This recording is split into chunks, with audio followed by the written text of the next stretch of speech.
സമരപരിപാടികളും സംഘടനാ പരിപാടികളും. ശാസ്ത്രവേദി, poly anti research committee, സംസ്കാര സാഹിതി എന്നിവ പുനഃസംഘടിപ്പിച്ച് പുതിയ ചെയർമാൻമാരെ കൊണ്ടുവരാൻ നമുക്ക് സാധിച്ചു. KPPC ആസ്ഥാനത്ത് PT തോമസിന്റെ സ്മരണാർത്ഥം മികച്ചൊരു ലൈബ്രറി സ്ഥാപിക്കാൻ നമുക്ക് കഴിഞ്ഞതിൽ സന്തോഷമുണ്ട്.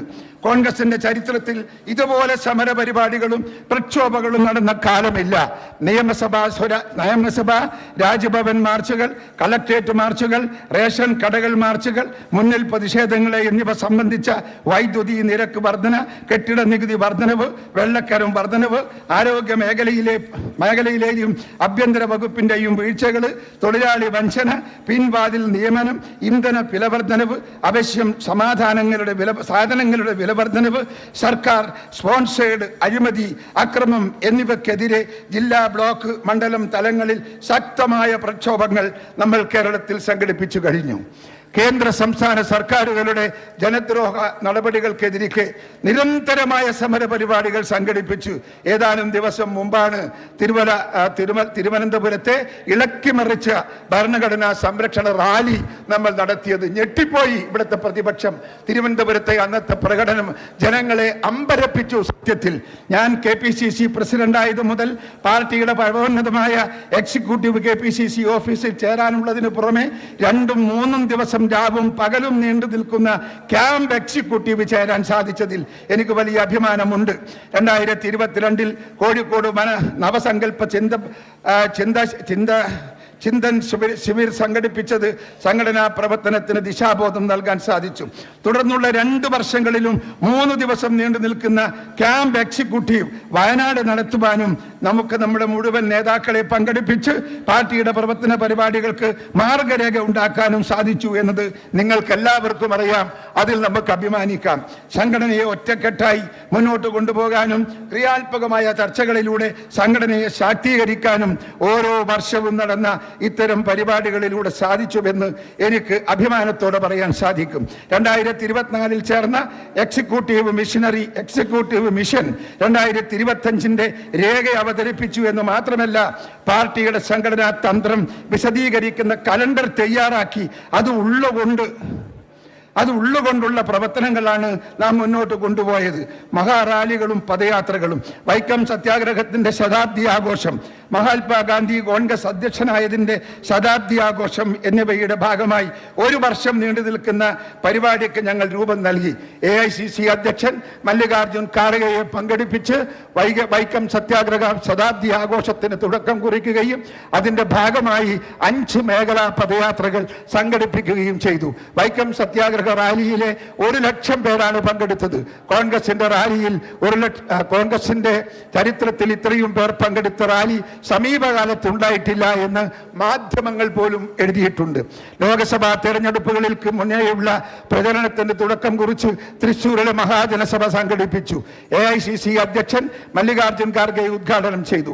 മഹാജനസഭയിലെ ബൂത്ത് പ്രസിഡന്റുമാർ, വനിതാ വൈസ് പ്രസിഡന്റുമാർ, മണ്ഡലം മുതൽ AICC തലം വരെയുള്ള ഭാരവാഹികൾ, പ്രവർത്തകരുമായ 75,000-ഓളം ആളുകൾ പങ്കെടുത്ത നേതൃത്വ സംഗമം സംഘടിപ്പിച്ചതിലൂടെ താഴെത്തട്ടിൽ സംഘടനയുടെ പ്രവർത്തനങ്ങൾക്ക് നവോന്മേഷം നൽകാൻ നമുക്ക് സാധിച്ചു. 1 ലക്ഷത്തോളം പേരെ അണിനിരത്തി കോഴിക്കോട് കടപ്പുറത്ത് സംഘടിപ്പിച്ച പാലസ്തീൻ ഐക്യദാർഢ്യ റാലി കോൺഗ്രസിന്റെ ന്യൂനപക്ഷങ്ങളോടുള്ള എക്കാലത്തെയും നിലപാട് വീണ്ടും പ്രതിഫലിപ്പിക്കാൻ കഴിഞ്ഞുവെന്ന് മാത്രമല്ല, ഈ വിഷയത്തിൽ CPM പുലർത്തിയ ഇരട്ടത്താപ്പ് തുറന്നു കാട്ടാനും നമുക്ക് സാധിച്ചു. അതോടൊപ്പം രാഹുൽ ഗാന്ധിയെ അയോഗ്യനാക്കിയ BJPയുടെ പ്രതികാര രാഷ്ട്രീയത്തിനെതിരെ വയനാട് 10,000 അണിനിരത്തി റാലി നടത്തി. ഏക സിവിൽ കോഡ് വിഷയത്തിലും 1,00,000-ലധികം പേർ പങ്കെടുത്ത റാലി. സമരാഗ്നി ജാഥയുടെ ഭാഗമായി 22 മെഗാ റാലി. വണ്ടിപ്പെരിയാറിൽ പീഡിപ്പിച്ച കൊലപ്പെടുത്തിയ 6 വയസ്സുകാരിയുടെ കുടുംബത്തിന് നീതിയും പ്രതിക്ക് ശിക്ഷയും ഉറപ്പാക്കണമെന്നാവശ്യപ്പെട്ടുകൊണ്ട് മകളെ മാപ്പ് എന്ന പേരിൽ 5000 വനിതകളെ പങ്കെടുപ്പിച്ച ജനകീയ കൂട്ടായ്മ. സാമ്പത്തികമായി വലിയ പ്രതിസന്ധി നിറഞ്ഞ കാലഘട്ടത്തിലാണ് ഞാൻ KPCC പ്രസിഡന്റായി ചുമതലയേൽക്കുന്നത്. DCC പ്രസിഡന്റുമാരും KPCC ഭാരവാഹികളും അടങ്ങുന്ന എൻ്റെ ടീം വളരെ പ്രയാസപ്പെട്ടാണ് കഴിഞ്ഞ 4 വർഷക്കാലവും പ്രവർത്തിച്ചിട്ടുള്ളത് എന്നെനിക്കറിയാം. അവരോടുള്ള എൻ്റെ കടപ്പാട് ഞാൻ അറിയിക്കുന്നു. KPCC നടപ്പാക്കിയ നൂതനമായ ആശയമായിരുന്നു 137 ചലഞ്ച്. ക്രൗഡ് ഫണ്ടിംഗ് ആശയമായ ഈ പദ്ധതി കോൺഗ്രസിന്റെ ഓരോ ജന്മവാർഷികത്തിലും ജന്മസമ്മാനമായി പൊതുജനങ്ങളിൽ നിന്ന് ധനസമാഹരണം എന്ന ആശയത്തിന് വലിയ പിന്തുണയാണ് നമുക്ക് ലഭിച്ചത്. 137 ചലഞ്ച്, 138 ചലഞ്ച് എന്നീ പദ്ധതി ദേശീയ തലത്തിൽ തന്നെ ശ്രദ്ധയാകർഷിക്കുകയും പിന്നീട് AICC തന്നെ ആ പദ്ധതി ദേശീയ തലത്തിൽ നടപ്പാക്കിയതിൽ നമുക്ക് വളരെയേറെ അഭിമാനിക്കാനുണ്ട് എന്ന് നിങ്ങളെ ഞാൻ ഓർമ്മിപ്പിക്കുന്നു. ഇങ്ങനെ പൊതുജനങ്ങളിൽ നിന്ന് സമാഹരിച്ച തുക കൊണ്ടാണ് നമ്മൾ കഴിഞ്ഞ 4 വർഷത്തെ ഈ പ്രവർത്തനങ്ങളൊക്കെയും നടത്തിയത്. അതോടൊപ്പം നിയമസഭാ ഉപതെരഞ്ഞെടുപ്പുകളുടെ പ്രചരണത്തിലും സാമ്പത്തിക പിന്തുണ നൽകാൻ നമുക്ക് സാധിച്ചു. ഈ ഫണ്ടിൽ നിന്നായിരുന്നു. ഏറ്റവും അഭിമാനകരമായ കാര്യമായി ഞാൻ നോക്കിക്കാണുന്നത് നെയ്യാറിലെ 2 രാജീവ് ഗാന്ധി ഇൻസ്റ്റിറ്റ്യൂട്ട് 3.5 കോടിയോളം രൂപ വരുന്ന ബാങ്ക് കുടിശ്ശിക പൂർണ്ണമായി അടച്ചു തീർത്ത് ഇന്നൊരു രൂപ പോലും ബാധ്യതയില്ലാത്ത സ്ഥാപനമായി അത് മാറ്റി എന്നതിലാണ്. അതോടൊപ്പം സാമ്പത്തിക പ്രതിസന്ധിയിൽ പ്രവർത്തിക്കുന്ന ജയ് ഹിന്ദ് ചാനലിനെയും വീക്ഷണം പത്രത്തെയും പരമാവധി സഹായിക്കാൻ KPCCക്ക് സാധിച്ചിട്ടുണ്ട്. ദീർഘകാലമായി മുടങ്ങിക്കിടന്നിരുന്ന ലിഗഡ സ്മാരക മന്ദിരത്തിന്റെ നിർമ്മാണ പ്രവർത്തനം ആരംഭിക്കുവാൻ വേണ്ട പ്രാരംഭ ധനസമാഹരണം നടത്താൻ നമുക്ക് സാധിച്ചിട്ടുണ്ട്. ആ പണം പ്രത്യേക അക്കൗണ്ടിൽ സൂക്ഷിച്ചിട്ടുണ്ട്. അതോടൊപ്പം വയനാട് പുനരധിവാസത്തിന്റെ ഭാഗമായി സമാഹരിച്ച ഏതാണ്ട് 4 കോടിയോളം രൂപ ഒരു പ്രത്യേക അക്കൗണ്ടിൽ സൂക്ഷിച്ചിട്ടുണ്ട്. അതിന്റെ കെട്ടിടത്തിന്റെ പ്രവർത്തനം അടിയന്തരമായി നമ്മൾ ആരംഭിക്കും. കഴിഞ്ഞ 4 വർഷവും പാർട്ടി പ്രവർത്തകർക്കൊപ്പമായിരുന്നു. അവരുടെ പ്രതിസന്ധികളിലും പ്രയാസങ്ങളിലും ഞാൻ മുന്നിൽ തന്നെ ഉണ്ടായിരുന്നു. പ്രവർത്തകനെ സംരക്ഷിക്കാനും സഹായിക്കാനും ഏതറ്റം വരെയും ഞാൻ പോയിട്ടുണ്ട്. കോൺഗ്രസ് പ്രവർത്തകർക്ക് ഭയപ്പാടില്ലാതെ പൊതുപ്രവർത്തനം നടത്താൻ സാധിച്ചു എന്നത് എൻ്റെ വിശ്വാസം. എനിക്കാരെയും ഭയമില്ല. എൻ്റെ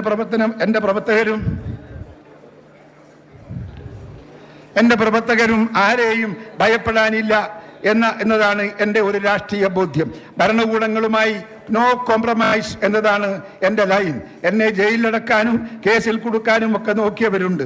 നെഞ്ചിന് 56 ഇഞ്ച് അറിവുള്ളവരോടും ഇരട്ട ചങ്കുള്ളവരോടും ഒക്കെ നോ കോംപ്രമൈസ് എന്ന നിലപാടിലൊന്നും ഞാൻ എന്നും മാറ്റമുണ്ടാക്കിയിട്ടില്ല.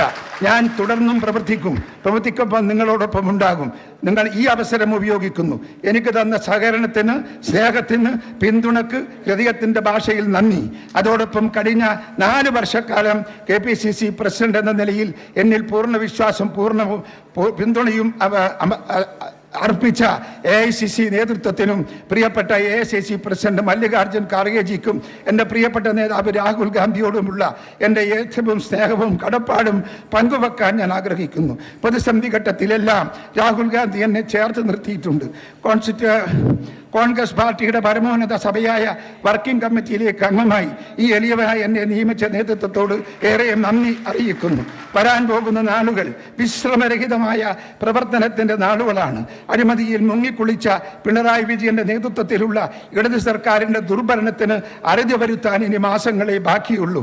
അതോടൊപ്പം നരേന്ദ്രമോദിയുടെ നേതൃത്വത്തിലുള്ള അഴിമതി നിറഞ്ഞ ഫാസിസ്റ്റ് സർക്കാരിനെയും താഴെ ഇറക്കേണ്ടുന്ന ഉത്തരവാദിത്വം നമ്മളിലാണ് എന്ന ബോധ്യത്തോടെ ഒറ്റക്കെട്ടായി ഒരു മനസ്സായി നമുക്ക് പ്രവർത്തിക്കാം. ഇന്ന് പുതുതായി ചുമതലയെടുക്കുന്ന അഡ്വക്കേറ്റ് സണ്ണി ജോസഫ് എൻ്റെ സ്വന്തം സഹോദരനാണ്. കണ്ണൂർ ജില്ലാ കോൺഗ്രസ് രാഷ്ട്രീയത്തിൽ എനിക്ക് കൈത്താങ്ങായി ചെറിയ കുട്ടിപ്രായത്തിൽ വിദ്യാഭ്യാസം കഴിഞ്ഞ ഉടനെ നാട്ടിൽ വക്കീലായി വന്ന ഉടനെ അന്ന് മുതൽ എന്നോടൊപ്പം എൻ്റെ കൈ പിടിച്ച് എനിക്ക് വേണ്ടി പിന്തുണയും എനിക്ക് വേണ്ടി സപ്പോർട്ടും തന്ന കൊണ്ട് സണ്ണി ഈ പുതിയ പദവിയിലേക്ക് വരുന്നത് ഞാൻ അഭിമാനത്തോടെ നോക്കിക്കാണുകയാണ്.